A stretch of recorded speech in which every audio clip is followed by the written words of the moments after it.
شروع اللہ کے نام سے جو بڑا مہربان اور نہایت رحم فرمانے والا ہے۔ پیارے دوستو، آج کی ویڈیو میں آپ سے بیان کروں گا ہم بستری کا فطری اور غیر فطری طریقہ، اور امید کروں گا کہ یہ ویڈیو آپ کے علم میں اضافہ فرمائے گی اور آپ اس ویڈیو کو شیئر کریں گے، چینل کو سبسکرائب کریں گے تاکہ دوسرے لوگ بھی استفادہ حاصل کر سکیں۔ بڑھتے ہیں ویڈیو کی جانب۔ دوستو، جمع کا فطری طریقہ تو یہی ہے کہ عورت نیچے ہو اور مرد اوپر رہے۔ سارے حیوانات اسی فطری طریقہ پر عمل کرتے ہیں، اور سورہ اعراف کی آیت نمبر 189 میں یہی طریقہ نہایت لطیف اشارے میں بیان فرمایا گیا ہے، جس کا ترجمہ ہے: جب مرد نے عورت کو ڈھانپ لیا تو اس کو ہلکا سا حمل رہ گیا۔ اس کی صورت یہی ہو سکتی ہے کہ عورت چت لیٹے اور مرد اس کے اوپر پٹ لیٹے۔ چت لیٹنے کا مطلب ہے سیدھا لیٹے،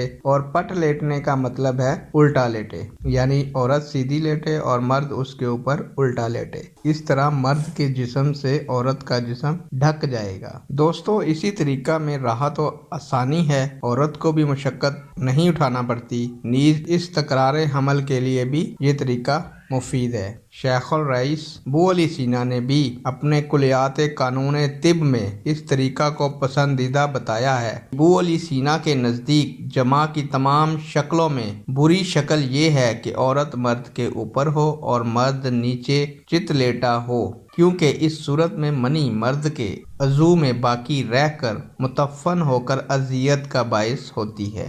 دوستو، جمع کرنے کا سب سے بہتر وقت رات کا آخری حصہ ہے، کیونکہ اول شب میں معدہ غذا سے پر ہوتا ہے۔ حضرت عائشہ رضی اللہ تعالیٰ عنہا کے حوالے سے حضرت امام غزالی رحمۃ اللہ علیہ نے احیاء العلوم میں تحریر فرمایا ہے کہ آن حضرت صلی اللہ علیہ وآلہ وسلم جب آخر شب میں وتر پڑھ چکتے تو اگر آپ صلی اللہ علیہ وآلہ وسلم کو حاجت اپنی ازواج کی ہوتی تو ان سے قربت فرماتے، ورنہ جائے نماز پر لیٹ جاتے، یہاں تک کہ حضرت بلال رضی اللہ تعالیٰ عنہ آپ کو نماز کی اطلاع دیتے۔